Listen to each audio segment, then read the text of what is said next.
Então, nós conversamos sobre nanomateriais, nanotecnologia, que também é uma área da ciência dos materiais, porque hoje a gente sabe que muitos dos dispositivos eles são nanométricos.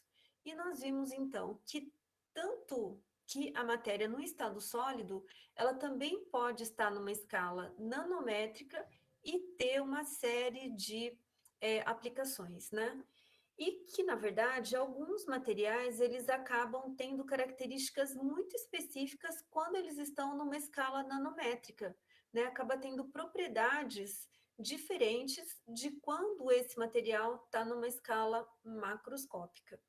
Então, por isso que se tem uma importância tão grande para o estudo dos nanomateriais, certo? Então, a gente falou sobre isso aula passada. Deixa eu só projetar aqui. E, na verdade, eu acho que nós finalizamos, né?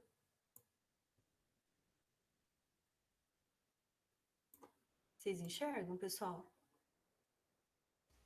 Sim. Sim.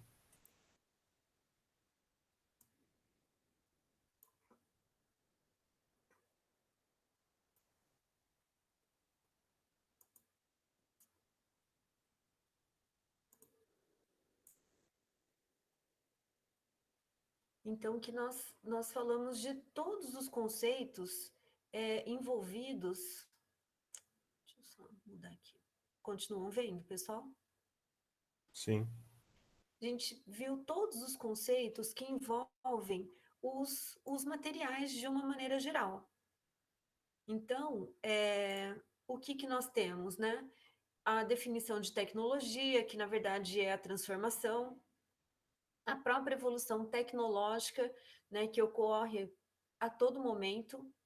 Vocês, mesmo numa escala de vida menor que a minha, já presenciaram uma série de evoluções de muitos materiais e de muitos dispositivos eletrônicos, que são os mais característicos, que é, evoluíram, né? E aí também, quando a gente fala em evolução tecnológica, a gente fala nas diferentes áreas. A escala nanométrica, que na verdade ela é da ordem de 10 a menos 9, que isso vem do nano, né? Então, do próprio prefixo nano. E aí, com isso, então, eu posso falar em nanométrica, quando eu estou falando numa dimensão, eu posso falar num nanolitro, quando eu estou falando em volume. Então, independente da unidade métrica que eu esteja utilizando, se eu tenho um prefixo nano, é que ele tem um valor aí de 10 a menos 9 dessa unidade métrica que eu estou medindo. E aqui uma série de comparações das dimensões, desde o metro até a gente chegar na escala nanométrica. Outras comparações de produtos naturais, e aí a gente vem para a nanotecnologia, que é então a manipulação da matéria no nível nanoscópico, né? E as inúmeras aplicações que existem. As definições, tanto da nanotecnologia, como também dos nanomateriais, e como que esses nanomateriais eles podem se apresentar, como nanopartículas, como nanocristais, como nanotubos, como nanofibras, nanofios, nanobastões, nanosfilmes, né? Então, não me importa o modo pelo qual ele se apresenta, o que me importa é a dimensão métrica desse material. E aí nós vimos, então, diferentes aplicações que vão desde agricultura, na área de alimentos, né, a questão da língua eletrônica, do nariz eletrônico, né, dos olhos eletrônicos, que é uma forma da gente diminuir ainda mais diminuir a detecção de algumas substâncias abaixo da concentração é, da concentração, como que eu vou dizer, da concentração do limite dos nossos órgãos do sentido, nariz, língua e os olhos. Quando a gente fala em língua eletrônica, a gente está falando em soluções. Quando a gente fala em nariz eletrônico, nós estamos falando sobre gases. E quando a gente fala em olhos eletrônicos, a gente está falando em quantidades que possam ser medidas por meio espectroscópicos. E aí os exemplos, né, da língua e nariz, o que que eles são, como que acontece a detecção e o monitoramento, e como funciona um sensor ou um biosensor, que eu tenho amostras, diferentes tipos de amostra, que pode ser de alimento, de meio ambiente, de humanos, né, de animais, de uma maneira geral, pode ser de células, e muitas vezes eu utilizo o que a gente chama de um bioreceptor, que pode ser uma molécula que vá, de alguma maneira, interagir com a minha amostra. E aí a gente mede essa interação. Então, mede como essa interação? Pode ser por meio de uma medida elétrica, pode ser por uma medida espectroscópica, né? E aí essa medida ela é traduzida por um sistema eletrônico e nos dá uma resposta, que pode ser um sinal de um processador, pode ser um gráfico, né? Pode ser diferentes maneiras. Mas eu tenho o sensor e tenho o biosensor. Então, os biosensores eles são muito famosos e muito utilizados, porque muitas vezes a gente utiliza moléculas, muitas vezes não, todas as vezes a gente utiliza moléculas como detectores. Então, tem uma professora, a professora Maristela Ferreira, que já participou com a gente do INEP, de jornadas aqui no Oeste, e que ela desenvolveu um sensor eletroquímico, então fazia medidas eletroquímicas utilizando uma enzima. Então, ela utilizava essa enzima na superfície de um sensor, né, um substrato, né? Então colocou essa enzima e depois essa enzima ela respondia para um substrato, como se tivesse no corpo humano. A gente sabe que o funcionamento das enzimas, ela precisa de um substrato, que as enzimas são proteínas, né? E aí, em algum momento, ela acontece dela funcionar, vamos dizer assim, né? Que a Maíra não nos ouça, mas ela vai ter então o surgimento de um substrato, e aí com isso ela exerce a função que ela tem que exercer como catalisador. No caso desse biosensor produzido pela Maristela, foi a mesma coisa. Ela utilizou uma enzima e que aí essa enzima respondeu ao substrato que era o que ela queria detectar. Que pode ser uma enzima relacionado a qualquer substância do metabolismo do carboidrato, então açúcar ou algum tipo de proteína específica, né, que seja um substrato específico. Então tem uma série de artigos que descreve, né, o desenvolvimento desse biosensor e a aplicação, então, em amostras reais, que é esse o objetivo, né, e muitas vezes em concentrações muito baixas.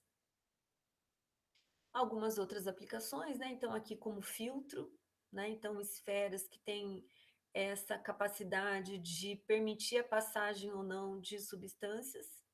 E também os que estão na moda, né?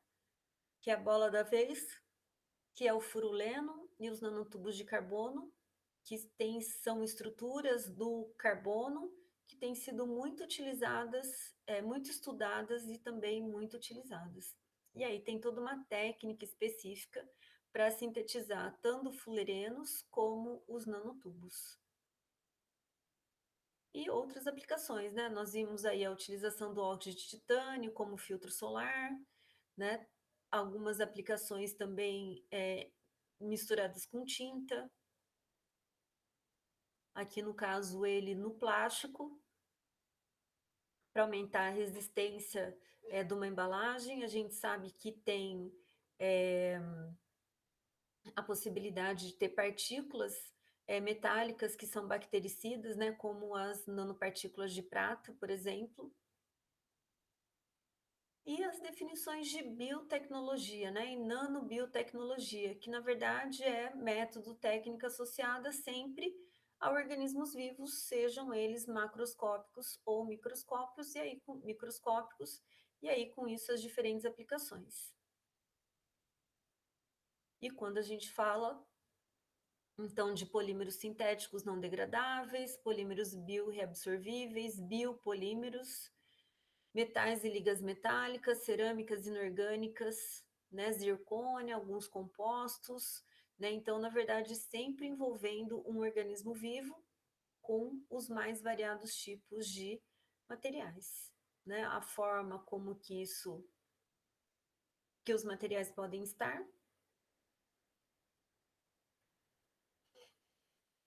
e o impacto econômico disso, né? Então, tanto com relação aos produtos gerados, como também no estudo desses materiais, né? Então, que os valores eles chegam na ordem de trilhões de dólares, né? Então, uma quantidade bastante significativa, vamos dizer assim, né?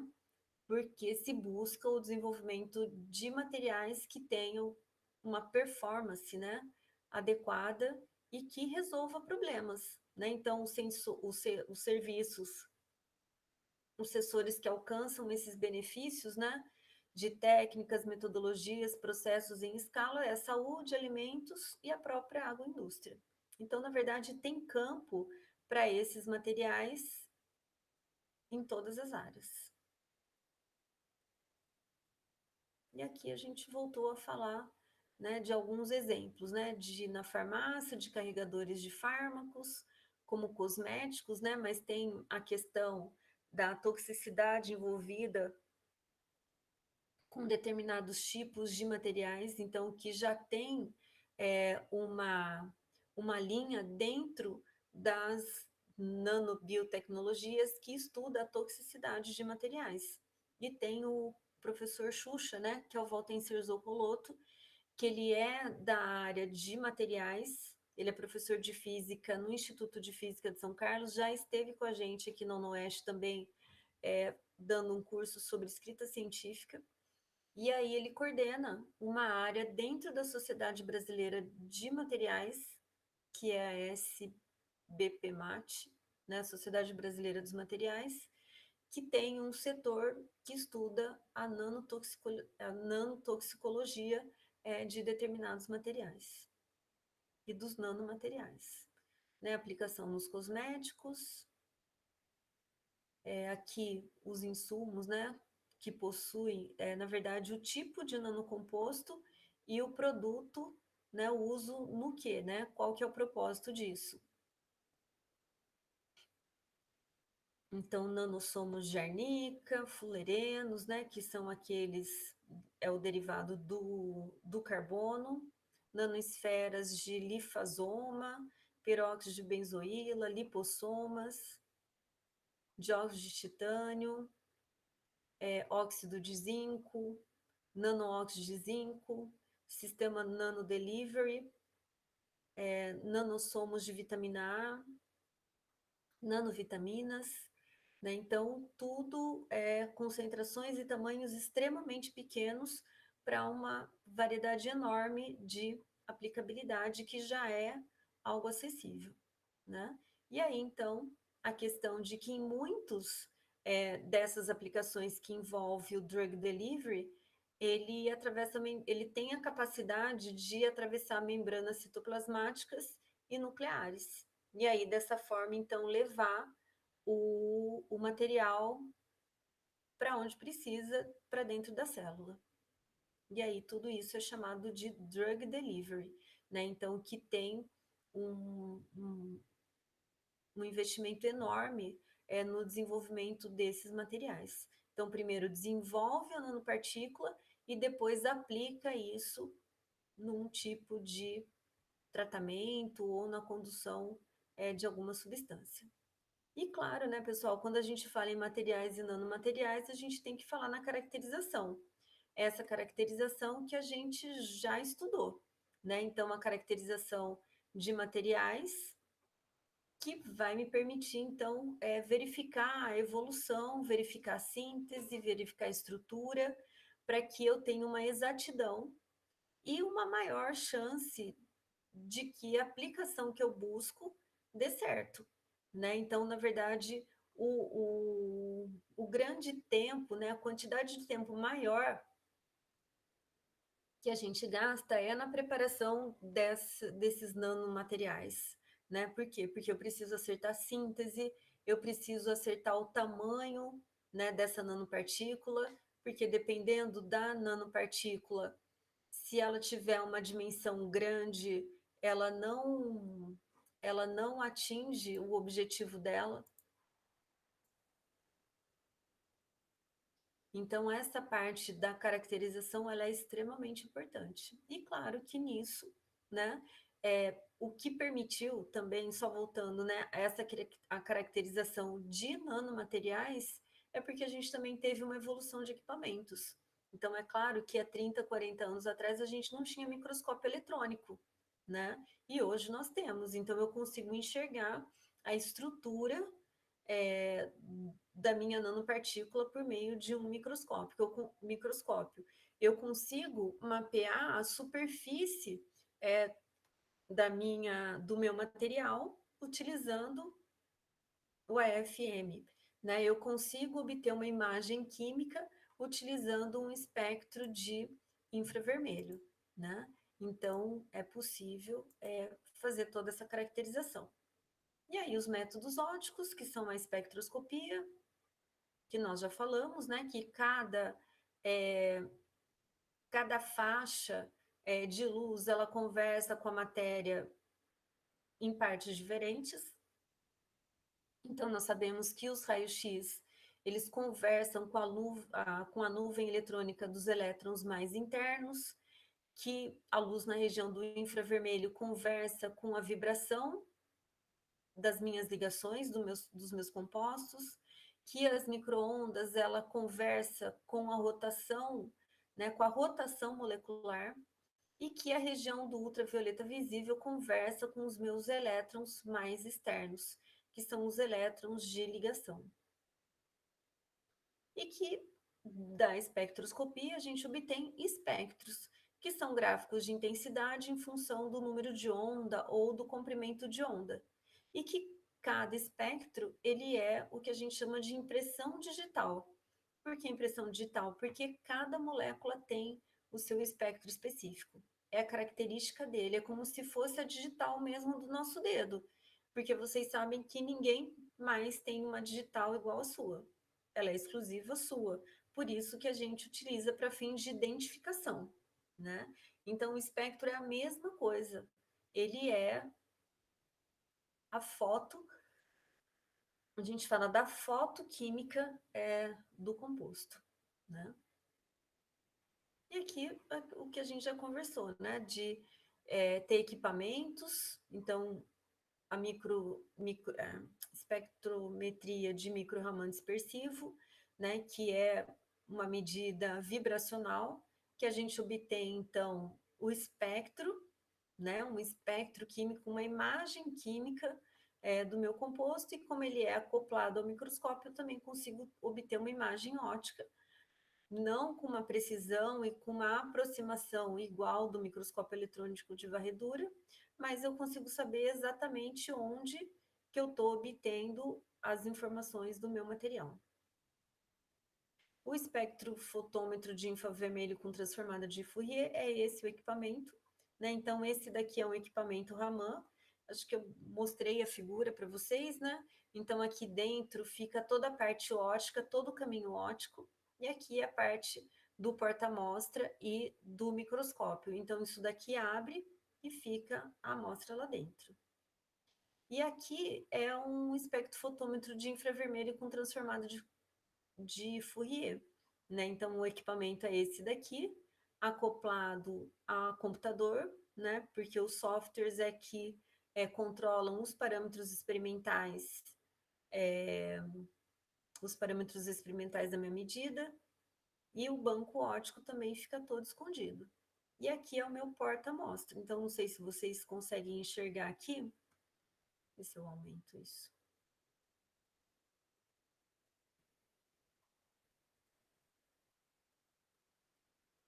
Então, olha, esse daqui é um porta-amostra. Lembra que eu falei para vocês do pellet, que é uma pastilhinha bem fininha? Essa pastilhinha ela fica aqui, né? Então, por fora isso daqui é móvel, ele encaixa onde está isso daqui, né? E a gente coloca a pastilha aqui, e aqui passa a luz do infravermelho. Esse daqui é um acessório de ATR, né? Porque lembra que eu falei que o campo ele pode entrar perpendicular ou ele pode entrar paralelo à minha amostra. Então, isso daqui é um acessório que eu coloco para que ele mude o sentido da propagação da luz, certo? E normalmente eu utilizo esse porta-amostra que quando a minha amostra é pura, né? A gente faz a misturinha lá com brometo de potássio, prensa e, e aí ela sai como se fosse um remedinho, né? Uma pastilhinha assim, bem fina. E também as outras técnicas, né? O MEV, a microscopia de força atômica e a difração de raio-x, que nós também já conversamos, né? Então, lembra que o microscópio eletrônico, ele não tem um mecanismo óptico, né? Ele tem um mecanismo eletrônico, né? De dispersão eletrônica, e com isso permite, então, ter um aumento muito significativo na análise de um material. Né? Então, as comparações, esse é o conteúdo das nossas aulas mesmo, né? Então, o microscópio óptico e o microscópio eletrônico. Né? Então, a gente vê aí que existe no microscópio eletrônico um sistema de lente convergente, divergente, o porta-amostra, mas que o mecanismo dele faz com que a gente tenha uma ampliação de imagem excepcional. E outras técnicas, né? Porque essas técnicas de microscopia, a gente tem várias técnicas que permitem, então, de acordo com o tipo de elétron envolvido no fenômeno, a gente pode ter topografia, que vai trabalhar com os elétrons retroespalhados, por exemplo. Posso ter definição de número atômico, propriedades cristalinas, né, que tem a ver com a organização do material, a própria composição química elementar, campos magnéticos, orientação cristalina local da amostra. Né? Então, por imagens, né, a gente, de acordo com o tipo de sinal obtido da minha amostra, é possível ter os mais diferentes tipos de informação. E aqui os exemplos, né? Então, nesse caso, são membranas, né? Na verdade, utilizadas para fabricação de fibras. Então, a gente percebe aqui a estrutura fina e cilíndrica, né? E que, de acordo com o tipo de tratamento, ela vai ter formas diferentes. Então, é possível acompanhar a síntese disso, né? E aqui essas moléculazinhas aqui, eles são nanocarregadores, né? Então, são moléculas ou são materiais extremamente pequenos que eles vão ter a capacidade de conduzir substâncias para dentro da célula. E no caso, essa imagem, ela teve um aumento de 100 mil vezes. Então, vejam a potência do microscópio. Os exemplos que a gente já viu, só de brincadeira, né? De foto de grão de pólen, e aqui algumas membranas, né, que são muito estudadas também para os mais variados fins, que também com dimensão extremamente pequena. E aqui uns micro-organismos, né?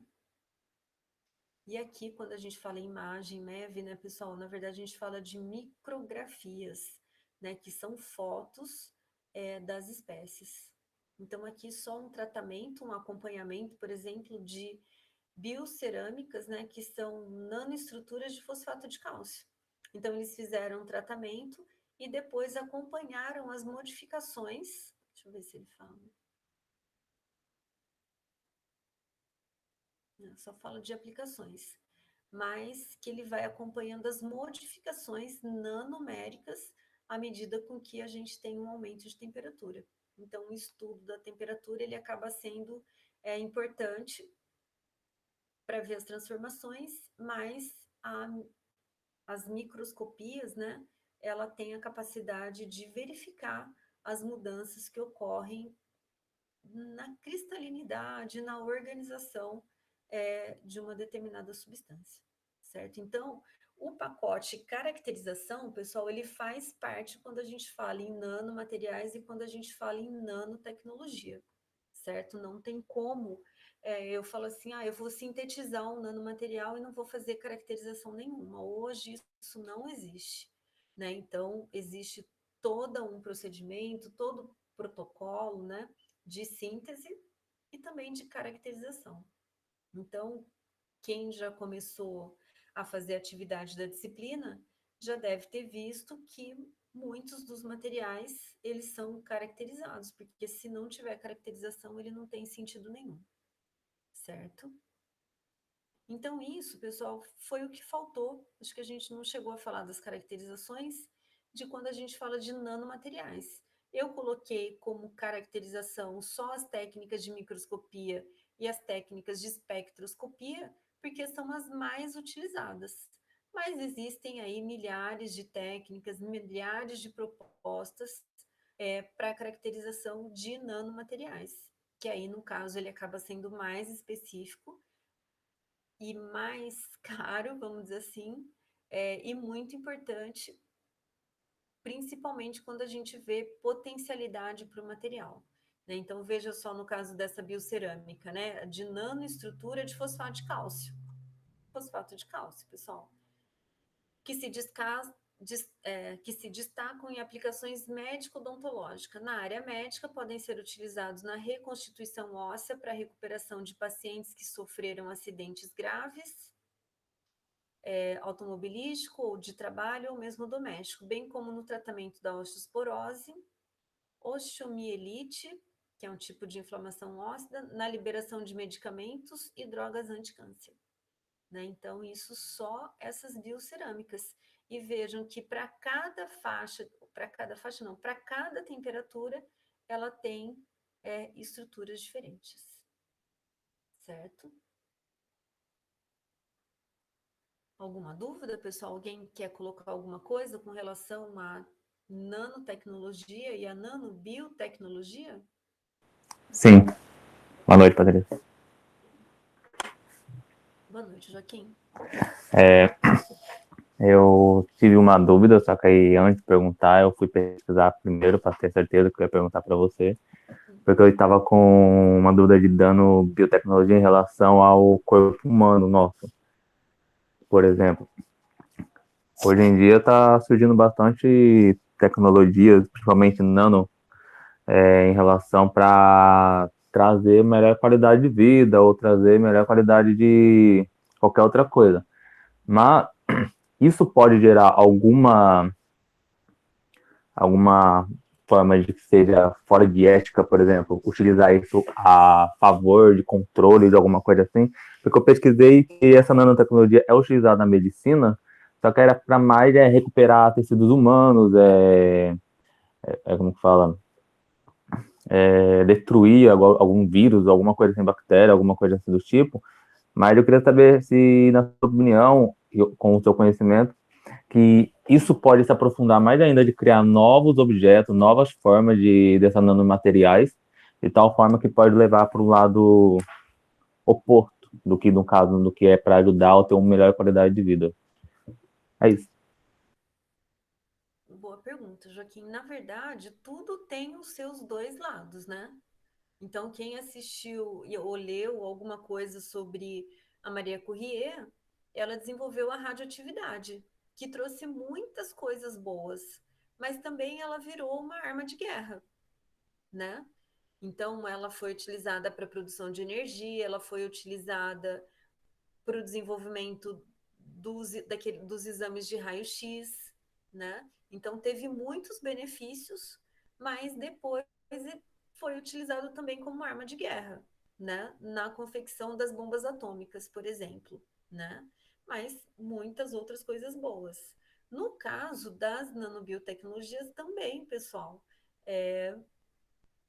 como muitas coisas estão sendo estudadas ainda, é possível que algumas delas tenham um impacto negativo, seja para o corpo humano, seja para o meio ambiente, seja para o que for. Então, por exemplo, antes se utilizava sem nenhuma discriminação. E aí hoje já tem um comitê de nanotoxicologia.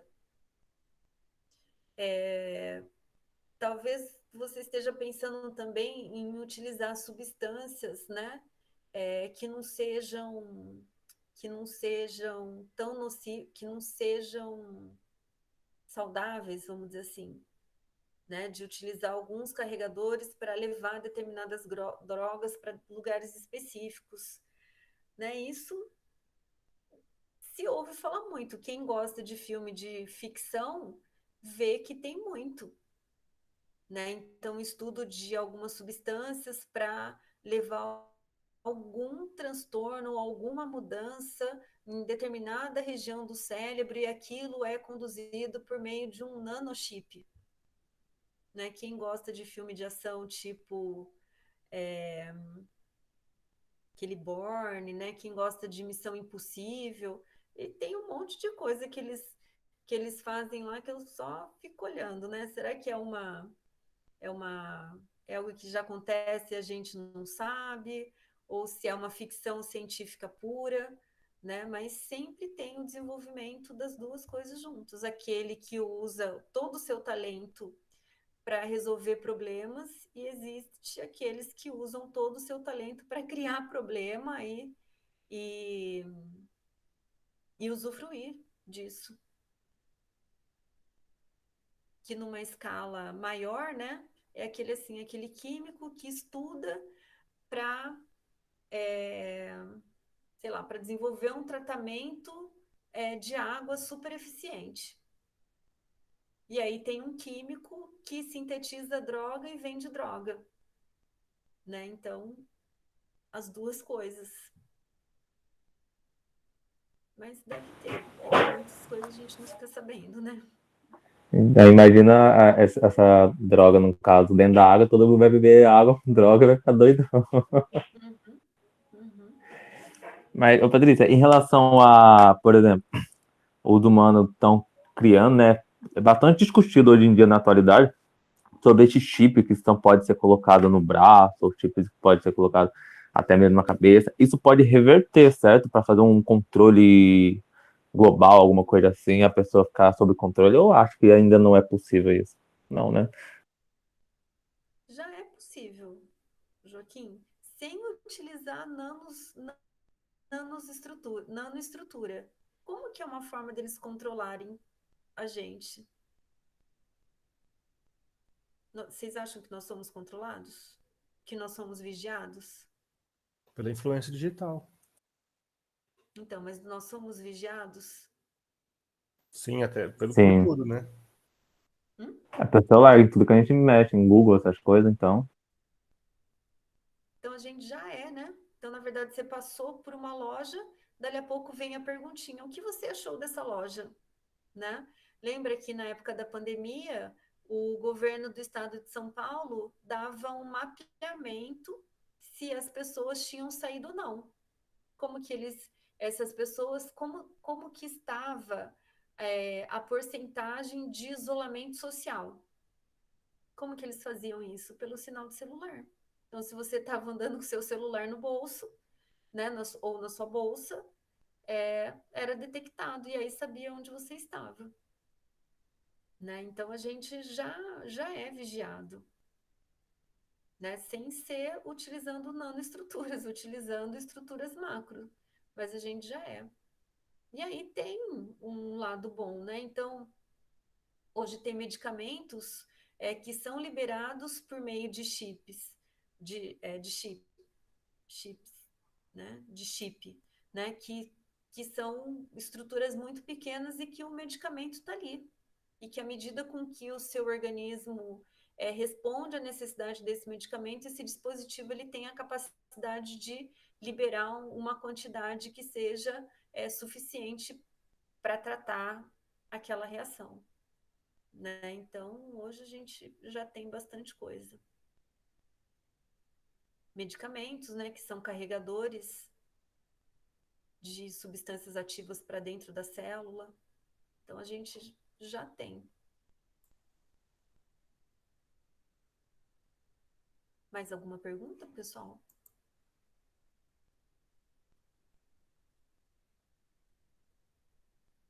Por enquanto, não. Podemos seguir então, pessoal?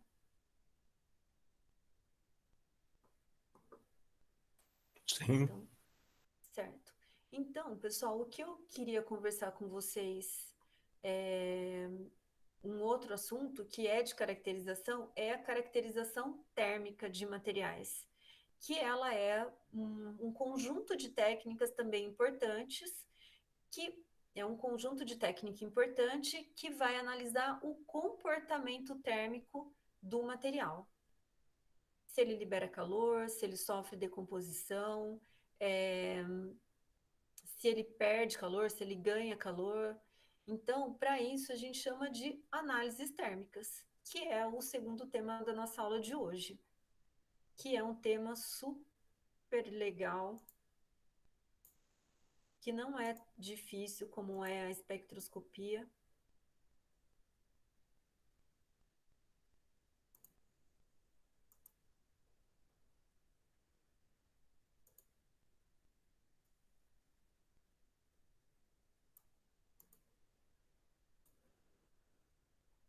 Deixa eu só projetar aqui.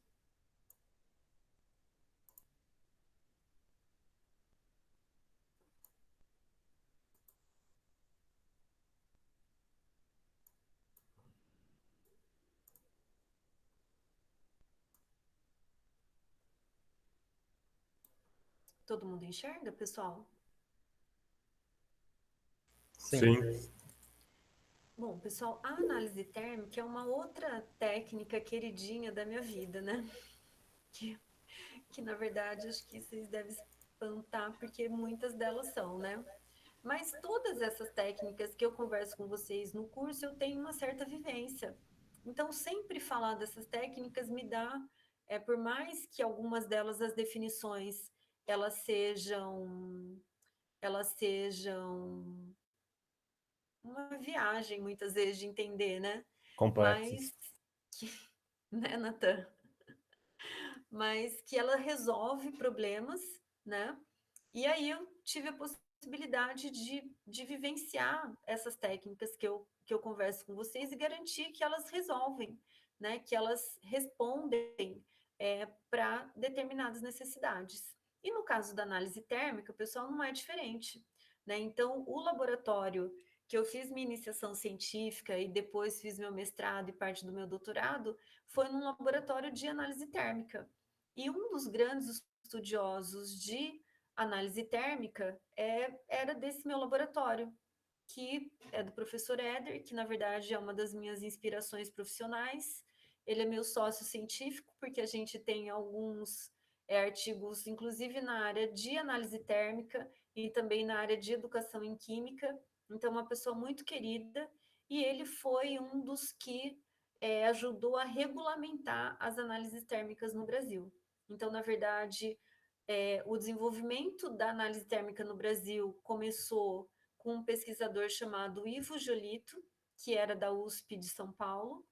E aí depois, esse Ivo Jolito, ele teve alunos de mestrado, de doutorado, que foram para o interior. Então, o professor Gilberto, que foi um orientador, o professor Masao Yonashiro, que foi para a Unesp de Araraquara, e o Éder, então, a gente diz que ele é a terceira geração da análise térmica, porque ele foi orientado do professor Gilberto, mas que ele disseminou e estuda as análises térmicas, né? Faz parte da Associação Brasileira de Análise Térmica, né? Então, toda a regulação de nomenclatura, é, de tudo que rege a análise térmica, ele está envolvido, né? E continua publicando nessa área de análise térmica. Então, quando a gente fala, e por isso então que eu tenho um prazer enorme de falar sobre análise térmica, porque minha vida científica começou um pouco com a química analítica e também com análise térmica, né? Então, quando a gente fala de análise térmica, pessoal, é um estudo, na verdade, né? Porque a gente fala análises térmicas, porque na verdade é um conjunto de técnicas que estudam a relação da propriedade da amostra e a temperatura, enquanto a amostra pode ser aquecida ou resfriada de maneira controlada. Por que de maneira controlada? Porque eu preciso saber o que está levando às transformações na propriedade dessa amostra. Se eu não tenho nenhum controle sobre o aquecimento ou resfriamento, não tenho como estudar o material, né? Então, por que a gente precisa, então, pensar nas análises térmicas? Porque sempre quando eu tenho uma transformação, pessoal, eu tenho um evento térmico envolvido. Quando eu tenho um evento térmico, eu tenho, é, eu tenho processos, né, que aumentam ou diminuem de temperatura, que libera ou absorve calor, né? Então, em todos os nossos processos químicos, em todas as nossas reações, a gente tem um evento térmico e aí que a gente pode mensurar, né, e medir esse evento térmico. Então, eu posso ter aqui um reagente 1 se transformando num reagente A1, se transformando num produto A2, que é o mesmo produto, mas ele teve só uma mudança de fase cristalina. Posso ter o meu composto A1 sólido se transformando em A1 líquido, que foi um processo de fusão. Posso ter o A1 sólido se transformando em gasoso, sublimação. Posso ter o A1 se transformando em B e liberando gases, que foi uma decomposição. Posso ter A1 se transformando em gases, que também foi um processo de decomposição. Posso ter o A vítreo se transformando em um A borrachoso, que é um evento que a gente chama de transição vítrea. Posso ter A mais B gerando C e ocorrer processos de oxidação e redução. Posso ter A combinando com B liberando gases num processo de combustão, por exemplo, volatização e sublimação. Posso ter A reagindo com gases, produzindo A sólido e outros gases num processo de catálise heterogênea. Posso ter reações de adição e posso ter as reações de decomposição dupla, que todos eles vão envolver um evento térmico. E quando a gente fala em análise térmica, quais são as aplicações que eu posso ter? Muitas, desde variação de materiais até aplicações específicas. Então, que materiais que eu posso utilizar? Qualquer material que eu queira saber como que ele está se comportando frente à variação de temperatura. Então, eu posso ter material biológico, materiais de construção, catalisadores, materiais cerâmicos, explosivos, gorduras, óleos, retardantes de chama, alimentos e aditivos, combustíveis, metais, materiais orgânicos, farmacêuticos, polímeros, tecidos. E nas aplicações térmicas, então vejo que a quantidade de material que pode ser estudado é infinita. Todos os materiais, eles podem ser, então, estudados por análise térmica. E depois eu tenho aplicações. Posso fazer a determinação de constante térmica, posso fazer estudos de mudança de fase e equilíbrio de fase, mudança de estrutura, saber a estabilidade térmica. Então, até que temperatura o meu material não sofre decomposição. Decomposição térmica, então aumento a temperatura e vejo o que acontece com o meu material. A reatividade, análises qualitativas, quantitativas de mistura, porque em cada temperatura eu posso ter a retirada de uma determinada substância, controle de qualidade, estudos cinéticos, estudos termodinâmicos e efeitos de solvatação e hidratação. Por quê? Porque, na verdade, em todos eles eu tenho eventos termodinâmicos, eventos térmicos acontecendo. E aí, com isso, então, como eu tenho diferentes tipos de propriedade e tenho diferentes eventos, com isso, pessoal, surgiram as diferentes técnicas térmicas, que vai ter diferentes fins. Então, eu tenho análise termogravimétrica, que a abreviatura é TGA, que a propriedade medida é massa. Estudo para utilizo para estudar a decomposição de materiais. Depois eu tenho a termogravimetria derivativa, que na verdade é a DTG, que ela é uma derivada da TGA.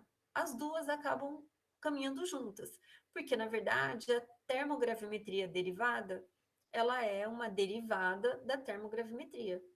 Lembra lá do cálculo? Que a gente calculava a derivada da função? É isso que a DTG faz. Tanto que é o mesmo equipamento. O que faz é uma alteração no software se você quer fazer o cálculo da DTG. Aí você falou assim, ai, nossa, corri a minha amostra, obtive a minha curva, mas não fiz a DTG. Não tem problema nenhum, porque qualquer programa gráfico, pessoal, ele vai calcular a derivada da sua função. Então, também não tem problema nenhum. Então, ele é uma questão do software, de análise do material, de análise do dado, né? Porque vou mostrar a curva para vocês, então ele tem uma curva que decresce, né? Ele diminui. Então, eu quero saber exatamente qual que é o meio daquela temperatura. Como que eu sei isso? Calculando o ponto de inflexão. E o ponto de inflexão eu obtenho fazendo o cálculo da derivada, certo? Depois, uma outra técnica. Então, pode ver que elas estão juntas, né? A outra técnica é análise térmica diferencial. DTA, a propriedade que ela mede é a própria temperatura. Que, na verdade, o que ele vai medir aí? Ele vai medir a variação de temperatura do teu sistema comparado a uma referência. Então, ele calcula essa variação de temperatura à medida com que a gente aumenta a temperatura do sistema. A calorimetria exploratória diferencial é a mesma coisa, só que ao invés dela medir a variação de temperatura, ela vai medir a variação de calor envolvido. Que variação de calor? Se o meu sistema foi exotérmico ou se ele foi endotérmico. Onde que eu uso isso? Para saber a capacidade de calor, mudança de fase, reações de calorimetria, né, para determinar os calores específicos. Então, ela é bastante útil. A análise termomecânica, que é o DMA, que ele mede deformação.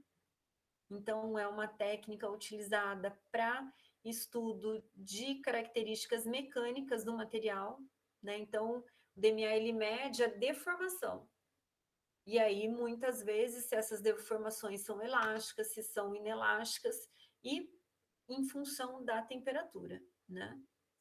Análise dinâmico-mecânica, que é o DMA, que também mede propriedades mecânicas, muito utilizado para o estudo de polímeros. Análise de gases envolvidos, decomposição de catálise e reação superfície, e termooptometria, que não tem abreviação, e que, na verdade, ele analisa as propriedades ópticas em função do aumento da temperatura, né? Mas, pessoal, na área de materiais, o que mais se utiliza e o que é comum, que não é difícil encontrar laboratórios que tenham um acervo pequeno de análise térmica, normalmente tem a TGA e tem a DTA, o DSC, e se trabalha com polímeros e materiais cerâmicos, tem o DMA. Então, normalmente são esses tipos de análises térmicas que são utilizadas, né? E hoje, pessoal, a gente tem a termogravimétrica, o DSC, e o que acontece é que hoje a gente tem um processo de hifenização. O que vem a ser o processo de hifenização? É hífen mesmo. O que faz um hífen? O que faz o hífen numa palavra? Separa. Ele separa ou junta? É, praticamente junta, né? Junta, né? Então, na verdade, o hífen, pessoal, ele acopla dois equipamentos.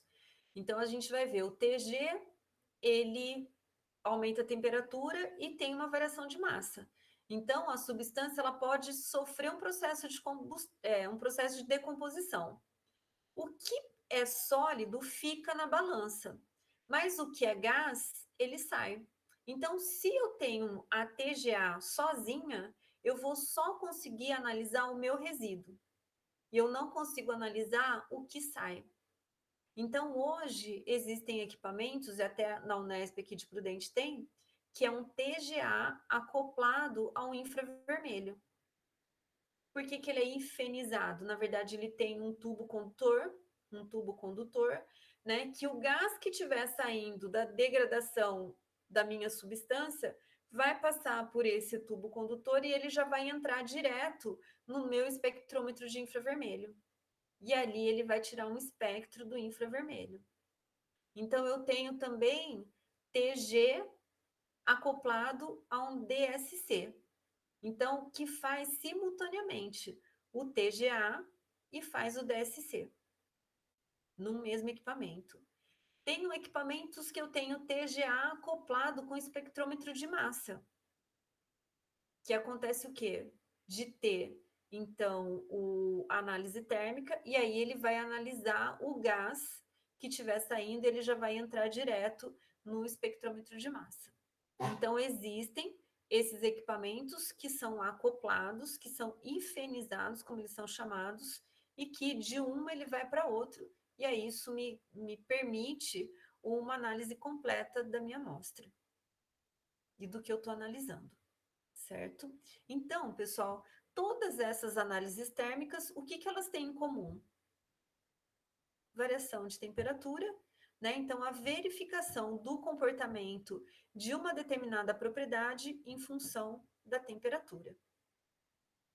E tudo isso aqui que eu estou falando para vocês, pessoal, eu tirei de uma apostila do professor Éder, que ele escreveu junto com uma aluna de mestrado, e que ela é super didática, que depois eu forneço para vocês, mas são os conceitos tirados de lá. Então, a primeira técnica que eu vou conversar com vocês, então eu vou conversar sobre quem? Eu vou conversar sobre a TG e vou conversar sobre o DSC e o TDA. DTA, isso, certo? Então, o que que a gente tem? Análise termogravimétrica, então lembra termo, temperatura, gravimétrica, massa. Então, é uma técnica termoanalítica, porque me permite fazer análises em função da temperatura, que ele vai acompanhar a variação da massa da minha amostra em função de uma programação de temperatura. Por que uma função de programação de temperatura? Porque lembra que eu falei que eu tenho que ter os meus sistemas controlados para eu poder interpretar e saber exatamente o que está acontecendo, né? Então, essa função de programação de temperatura, mas como programação de temperatura? Eu coloco lá que a cada 1 grau, não, a cada 10 minutos, ele vai subir 1 grau. E aí eu consigo ter também um aquecimento homogêneo ao longo de todo o tempo. Então, não tem que a temperatura subiu muito rápido até 200 graus e depois ficou lento acima de 200 graus. Não. Se eu faço uma programação de temperatura, eu controlo essa vazão, essa razão de aumento de temperatura, que é de aumento, mas também pode ser de diminuição. Então, o que a gente vai monitorar é a variação da massa em função da temperatura, certo? E aí, a termogravimetria derivativa, que é um arranjo matemático, que eu faço a derivada dessa variação de massa em relação do tempo. Lembra? dm, dt. E aí, ele vai registrar também em função da temperatura ou do tempo. Então, a DTG é a derivada primeira da TGA, e por isso que elas caminham juntas. Então, esse daqui é um sisteminha bem simples de uma balança, né, que a gente chama o equipamento da termogravimetria de balança, porque realmente ela é uma balança. Então, o que que a gente tem? Um forno, que nesse forno a gente tem um porta-amostra. E nesse porta-amostra, próximo dele, a gente tem um termopar, que na verdade esse termopar é que vai controlar a temperatura interna, certo? Então é uma balança muito sensível que fica dentro de um forno. Então tem um porta-amostra, que esse porta-amostra, pessoal, ele normalmente é um porta-amostra de platina ou de algum metal nobre. Por quê? Porque esse forno, a maioria dos equipamentos, eles variam de 0 até 1000 graus. Então, dependendo do metal que eu colocar aqui, ele vai fundir, né? Então, o que que a gente vai ter? O porta-amostra, o forno. Então, veja que aqui eu tenho um bracinho da balança.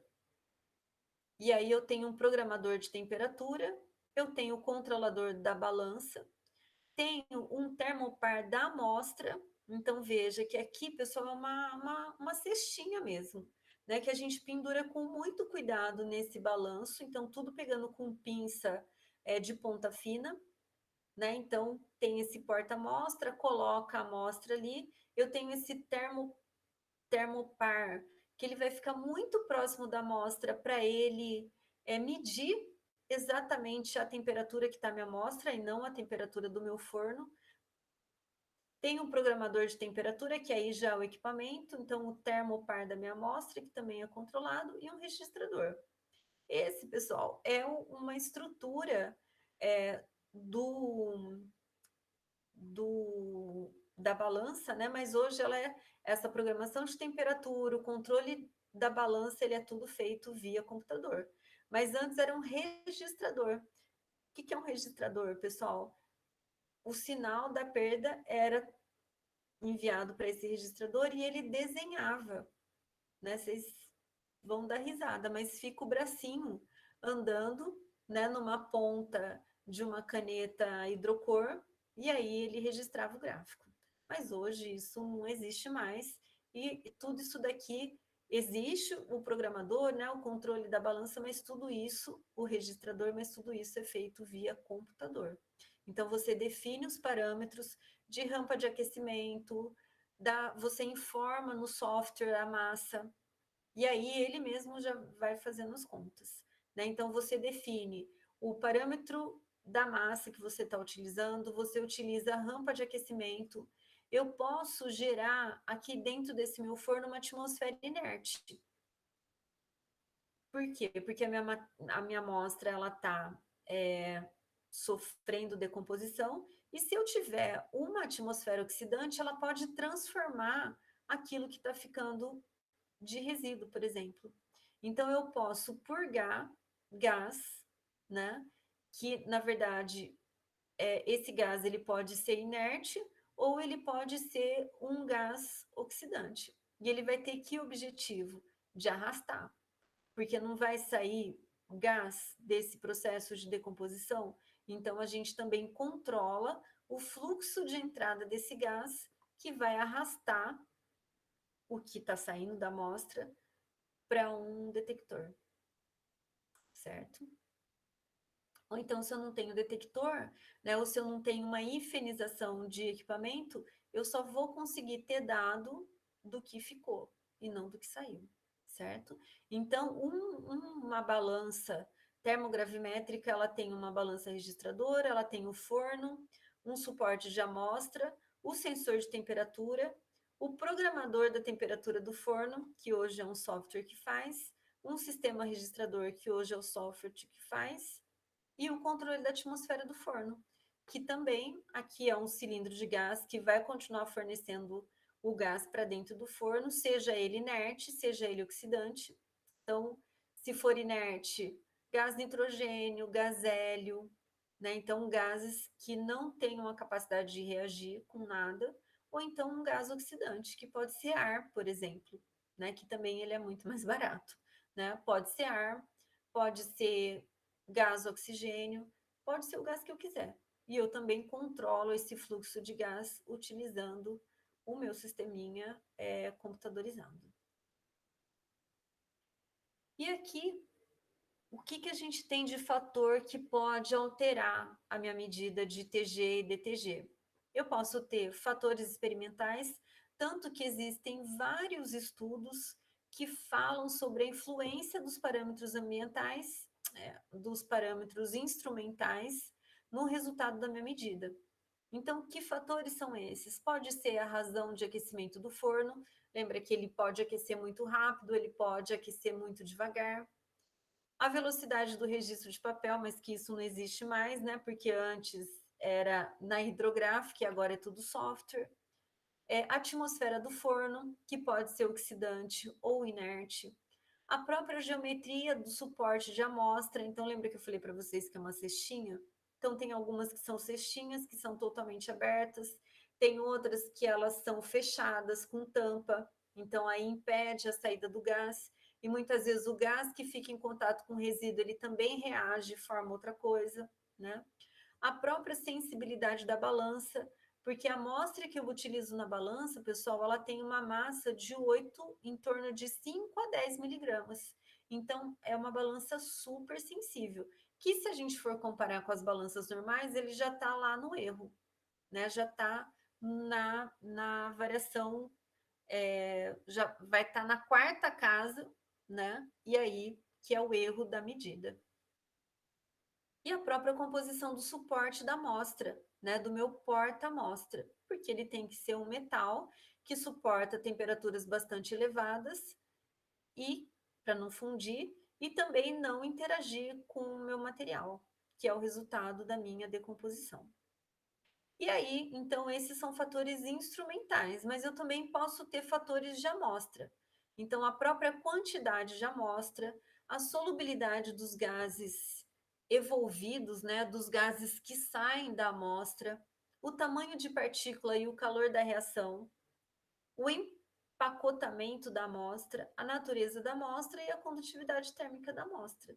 Por quê? Porque às vezes, que nem quanto a quantidade de amostra, pode ser que seja uma quantidade excessiva e que ela vai, por exemplo, liberar o gás, e esse gás, ele vai, na verdade, a quantidade, porque libera gás, então esse gás pode reagir, como eu falei para vocês, mas também se eu tenho uma quantidade muito grande de amostra, o meu aquecimento dela não é uniforme. E aí, consequentemente, então eu não tenho um aquecimento uniforme e não tenho como saber exatamente não consigo fazer os cálculos quantitativos. Se aquele resíduo ficou no meu porta-amostra porque não chegou a sofrer decomposição pelo excesso, ou porque aquele resíduo que ficou é porque tinha que ficar mesmo, né? Então, tanto os fatores de amostra como também dos fatores instrumentais, eles são muito importantes. Então, o que eu vou mostrar para vocês, pessoal, é uma curva padrão, de um sal padrão. Então, a curva termogravimétrica, do oxalato de cálcio, que dá uma curva perfeita, né? Quais foram as condições experimentais?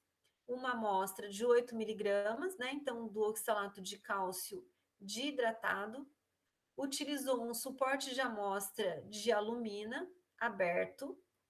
A razão de aquecimento foi de 10 graus por minuto até 1000 graus. Então, pessoal, quanto tempo demorou para chegar até 1000 graus?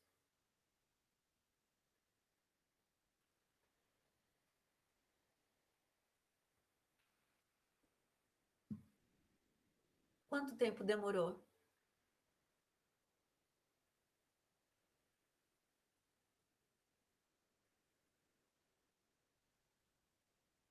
Se ele está aquecendo 10 graus por minuto, para ele chegar até 1000 graus, quanto tempo demorou, pessoal?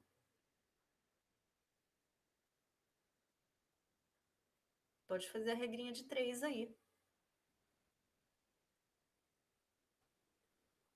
Se em 1 minuto ele aquece 10 graus, pessoal, para chegar até 1000 graus, ele vai precisar de 100 minutos. Então, para fazer uma curva dessa, com essa razão de aquecimento, ele vai demorar quase 1h30, certo? Vai demorar 1h40 minutos. Então, a razão de aquecimento foi essa, e a vazão do ar sintético que entrou aqui, né? Opa, que entrou aqui, também uma vazão, uma vazão controlada de 100 ml por minuto. Então, aqui eu também consigo fazer a conta do quanto de ar sintético eu vou gastar para fazer essa medida. Então, olha só, se a minha rampa de aquecimento é de 10 graus por minuto e vai até 1000 graus, então a gente viu que eu vou gastar 100 minutos. Se a razão de aquecimento é de 100 ml por minuto, e eu vou precisar de 100 minutos, então eu vou precisar de 10.000 ml de ar sintético, que 10.000 ml vai ser 10 litros. Né? Então, eu consigo definir esses parâmetros todos de tempo e de quantidade de material que eu vou precisar fazer para a medida. E aqui, pessoal, está uma curva linda do oxalato de cálcio. O que a gente tem aqui? Um gráfico, que, como eu falei para vocês, é a variação da massa em função da temperatura. Então, o que a gente tem? Aumentando a temperatura naquela razão de aquecimento de 10 graus por minuto a menos 1. E foi isso que aconteceu. Então, no tempo zero, ou quase zero, na temperatura quase zero, né, na verdade, do ambiente até 1000, né? Então, a 25 graus, a massa que eu informei lá, que era de 8 miligramas, ele me traduziu aqui como 100%. E aí vai passando o tempo, vai aumentando a temperatura, né? Não passando o tempo, os dois, né? Vai aumentando a temperatura e passando o tempo. E aí o que a gente vê, pessoal? Que aqui todo mundo enxerga que ficou constante. Depois ele teve um período que diminuiu a temperatura, um período que ficou constante, diminuiu a temperatura, ficou constante, diminuiu a temperatura, até que ficou constante. Então, o que significa esses constantes? Que nessa faixa de temperatura, pessoal, eu não tive variação de massa. Que nessa outra faixa de temperatura eu não tive variação de massa. E que nessa faixa de temperatura eu não tive variação de massa. Então, eu tive variação de massa onde? Nos degraus. Aqui, no caso, não vou conseguir mostrar muito para vocês, mas próximo de 100 graus aqui, perdeu massa. Até muito perto aqui, a 120 graus. Dá para prever o que saiu aí nessa temperatura? Dá para prever? O que se perde aí em torno de 100 graus?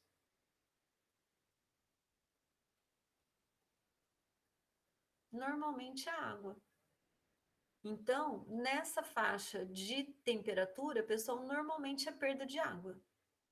Mas é perda, né? Olha, ele registrou o quanto que saiu de água. E é bem provável que seja água mesmo, porque o meu oxalato de cálcio, ele era monohidratado. Então, aquecendo nessa faixa de temperatura, a gente perde essa molécula de água. Então, aqueci, ficou constante, chegou numa determinada faixa de temperatura, perdeu alguma coisa. E ainda ficou, né? Então, o que ele registrou aqui? Que saiu alguma coisa daqui e ainda ficou um resíduo, vamos chamar aqui, de quase 90%. Né? Olha aqui na escala da porcentagem de massa, porque é o que ficou e não o que saiu. Bom, perdeu e aí ficou estável. Então, nesse período aqui, não aconteceu nada, não sofreu decomposição, não sofreu nada.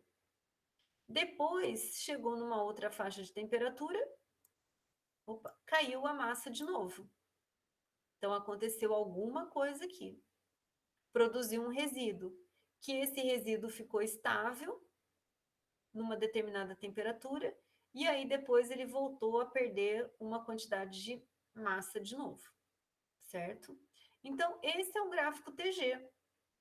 Olha o que aconteceu. Massa constante, aumentou a temperatura, tive uma perda de massa, ficou constante, perda de massa de novo, ficou constante, perda de massa, ficou constante. Mas dá para eu saber o que é? Dá. Dá para eu fazer um cálculo? Dá. Por quê? Porque eu tenho a massa do que fica. Então, é possível eu saber o quanto de massa que eu tenho aqui. E essa aqui que está em vermelho, pessoal, é a DTG, né? O que ele mediu aqui? Ele mediu, pessoal, o ponto de inflexão, porque eu quero saber exatamente qual é a temperatura de decomposição nessa faixa. Então, não sei se vocês vão lembrar lá do cálculo, que quando eu faço a derivativa e tem algum ponto de inversão da minha função, ele marca. Então, que é esse ponto aqui. Que da segunda queda é esse daqui. E da terceira queda é esse daqui. Então, fica um gráfico mais fácil de eu ler a temperatura que ele sofreu a decomposição, certo? Então, a gente faz uma, uma, uma junção de medidas, né? A gente faz uma verificação e a DTG ela vai nos ajudar a definir certinho qual que é a temperatura. Então, quais foram os chamados eventos térmicos que aconteceram? Então, eu tive aqui um evento térmico 1, que ele aconteceu no intervalo de temperatura de 96,8 até 186,4 graus. Depois, eu tive um segundo evento térmico, que é esse daqui, que ele foi de 380 até 490. E depois, um terceiro evento térmico, que aconteceu de 580 graus, vamos arredondar, até 735. E depois, o resíduo, que é o final, né? Ele ficou numa temperatura constante de 734,9. E aí, aqui, pessoal, eles são os dados calculado e experimental. Porque no caso do oxalato de cálcio, pessoal, já é bem conhecida as etapas de decomposição dele. Então, primeiro ele tem uma perda de água, depois ele tem a decomposição do oxalato em carbonato de cálcio e a liberação de CO, então ó, na forma gasosa. E depois esse carbonato de cálcio, em temperaturas mais elevadas, ele sofre decomposição e aí sobra óxido de cálcio e libera CO2. Então, o que, que ficou lá no meu porta-amostra?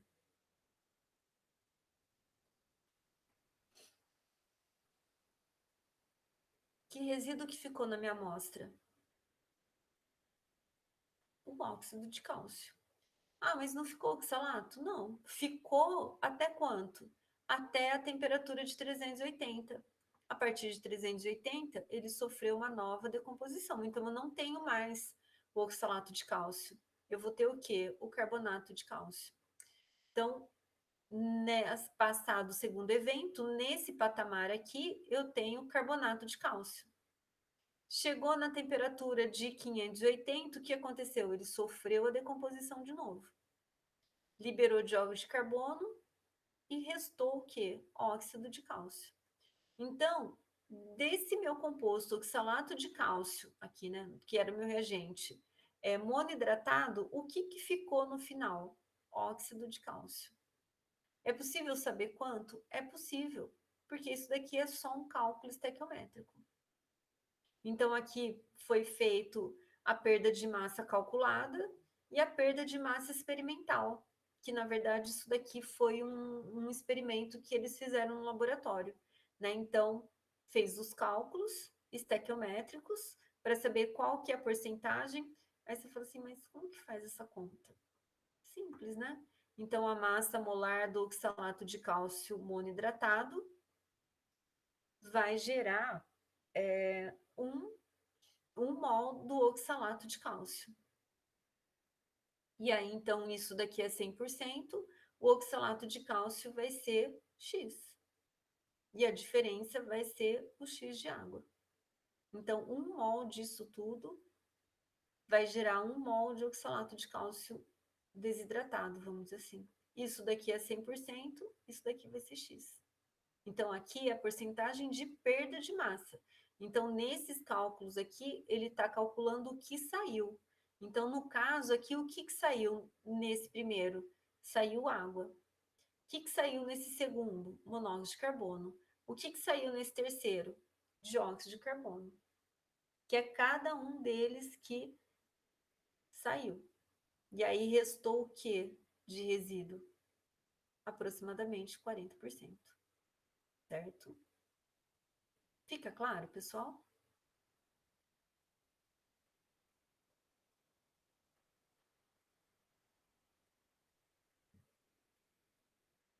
Nenhuma dúvida, nada?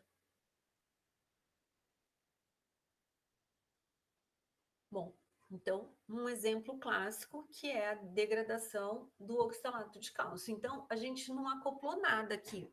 A gente só acompanhou o que aconteceu com a massa em função do aumento da temperatura. E aí a gente vem com uma outra técnica, que são a calorimetria exploratória diferencial e análise térmica diferencial. Nos dois casos, pessoal, tanto a calorimetria exploratória diferencial e o DTA, que é análise térmica diferencial. Essa palavrinha diferencial, pessoal, ela significa variação. Então, esse diferencial é a variação que ocorreu. No caso da análise térmica diferencial, que é o DTA, ele vai medir, pessoal, a variação de temperatura frente a uma referência. Por quê? Porque a gente sabe que quando eu tenho dois corpos em temperaturas diferentes, o que acontece com esses corpos? Eu tenho no mesmo ambiente dois corpos, no mesmo ambiente eu tenho dois corpos em temperaturas diferentes. O que vai acontecer com o tempo? Eles tendem a trocar calor um com o Eles outro. tendem a trocar calor. É exatamente isso que vai acontecer. Então, eu vou aquecer o meu sistema, vai acontecer eventos térmicos, e aí a minha referência, dependendo do evento térmico que acontecer, ela vai ter que fornecer calor. E dependendo do evento térmico que acontecer, ele vai ter que perder calor. Então, essa variação do ganhar ou perder é o que vai medir essas técnicas. No caso da DTA, pessoal, ela vai medir a variação de temperatura. E no caso do DSC, ele vai medir a variação de calor. Então, no DSC, ele vai medir a variação de entalpia da minha amostra e uma referência, certo? Então, por quê? Porque tanto a referência como a amostra estão no mesmo ambiente. E aí a tendência, então, é igualar. E aí, para igualar, tem hora que a minha amostra vai perder calor, e aí a minha referência vai absorver, e tem hora que a minha amostra vai ganhar calor, e aí a minha referência vai perder calor, certo?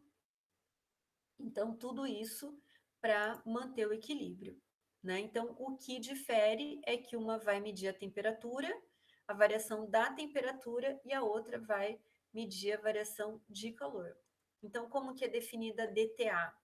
Ela é definida como a técnica que determina continuamente a diferença entre as temperaturas de uma amostra, né, da amostra, e de um material de referência termicamente inerte, que normalmente é alumínio, porque o porta-amostra, no caso, tanto da DTA como da DSC, são panelinhas, né? São porta-amostras de alumínio. Então, a referência acaba sendo só o porta-amostra, porque o alumínio ele já vai ter os pré-requisitos necessários para ser uma boa referência, vamos dizer assim, né? Então, a DTA, a diferença entre as temperaturas da amostra e o material, então, inerte, à medida em que ambos estão sendo aquecidos em um forno. E já o DSC é a técnica termoanalítica, no qual variações de entalpia da amostra são monitoradas em relação ao material de referência termicamente inerte, enquanto ambos são submetidos a uma programação controlada de temperatura. Então, ele vai medir o quê? Um mede temperatura e o outro vai medir o fluxo de calor, que é a entalpia. Então, dependendo do evento térmico, vai ganhar calor, e dependendo do evento térmico, vai perder calor. E quem que vai controlar essa perda e esse ganho de calor? A referência, certo? Então, o DSC e o DTA, né, as diferenças é que a primeira é um método calorimétrico no qual as duas medidas, nossa, DSC e DTA, que é a primeira, né, que é um método calorimétrico, no qual são medidas as diferenças de energia, como a gente falou, e o DTA são registradas as diferenças de temperatura, certo? Sinais diferentes para o mesmo tipo de evento térmico, para o mesmo evento térmico, certo?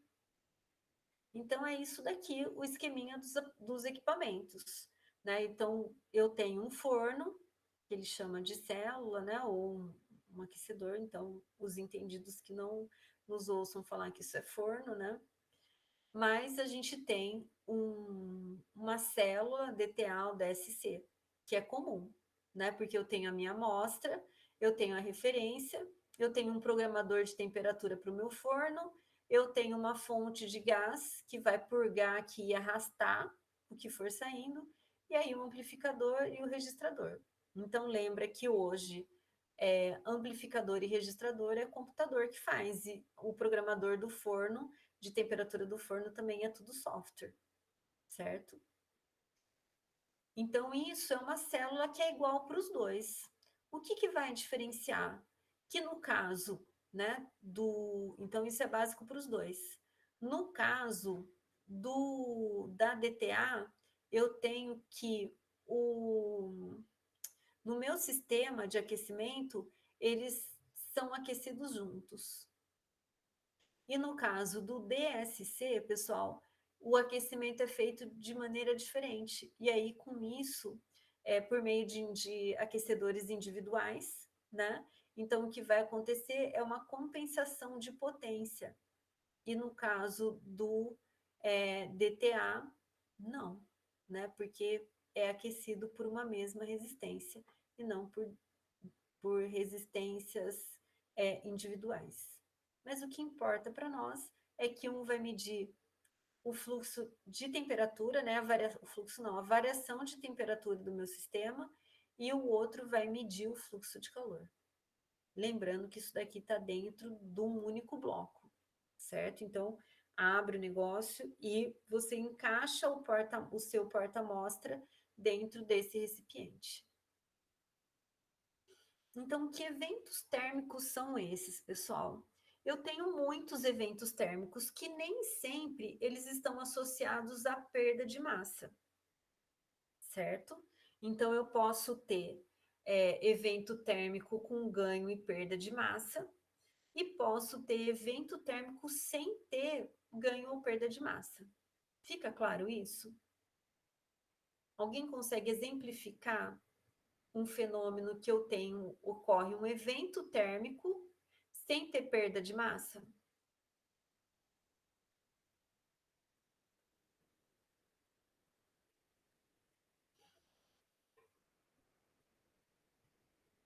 Quando eu fundo o gelo, pessoal, ele perde massa de gelo. Então, imagina que você fundiu o gelo dentro de um becker. Você perde massa? Não. Mas aconteceu um evento térmico? Aconteceu.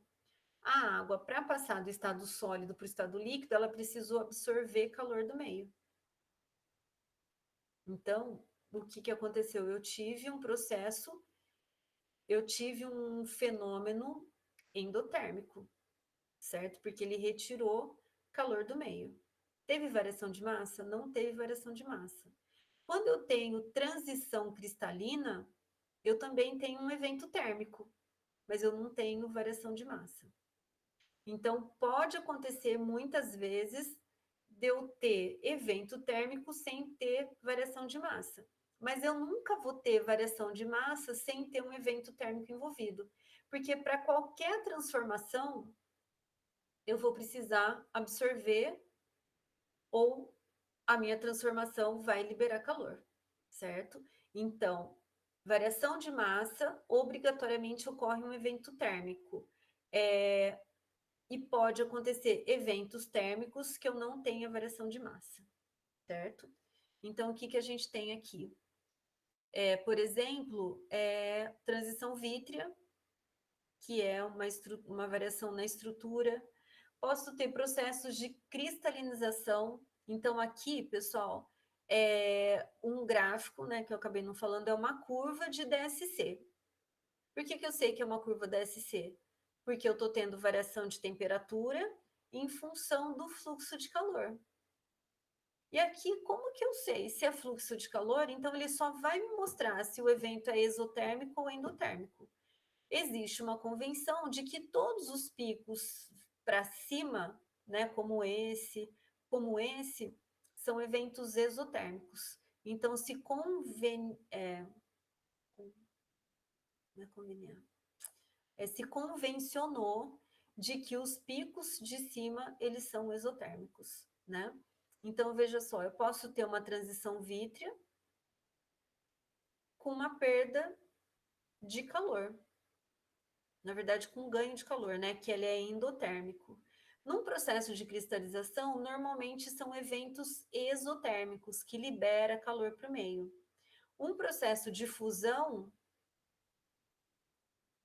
ele vai ser um processo endotérmico, porque alguém precisou fornecer calor para ele passar do estado sólido para o estado líquido. Posso ter um processo de cura de ligação, que também é um processo exotérmico, ou posso ter decomposição e oxidação, que varia, pode ser processo exotérmico ou processos endotérmicos. Então, DSC mediu o fluxo de calor, pico para cima, exotérmico. E no DTA, a mesma coisa. Só que aqui, pessoal, ele está medindo a variação da temperatura.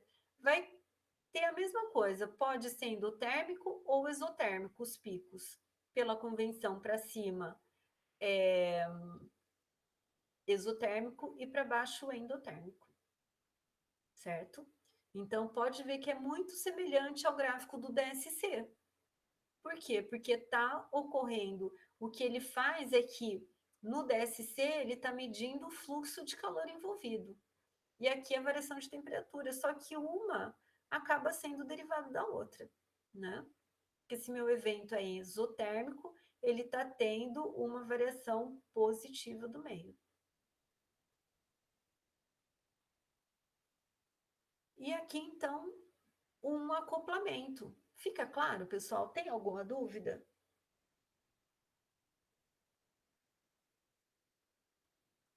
Estão cansados, pessoal? Dá para seguir mais um pouco?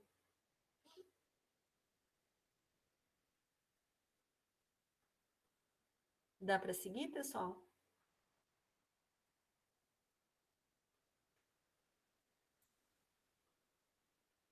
Sim, não? E ninguém falando nada, eu vou seguir, então. Tá, podemos. Aí a gente vê os próximos exemplos, tá bom?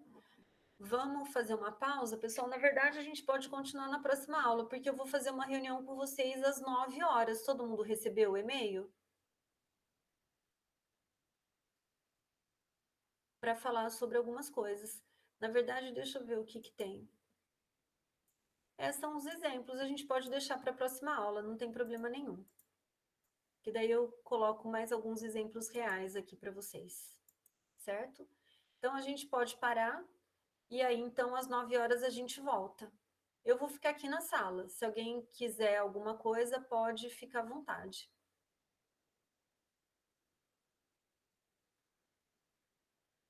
Deixa eu ver quem que está presente aqui.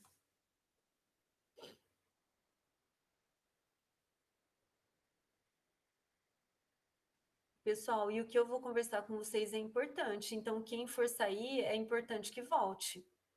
E aí que convidem os colegas, avisem os colegas que não participaram da aula.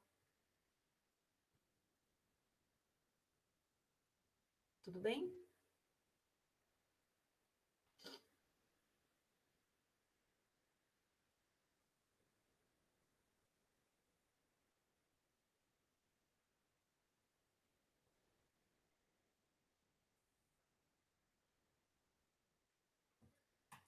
Então, eu vou parar a gravação.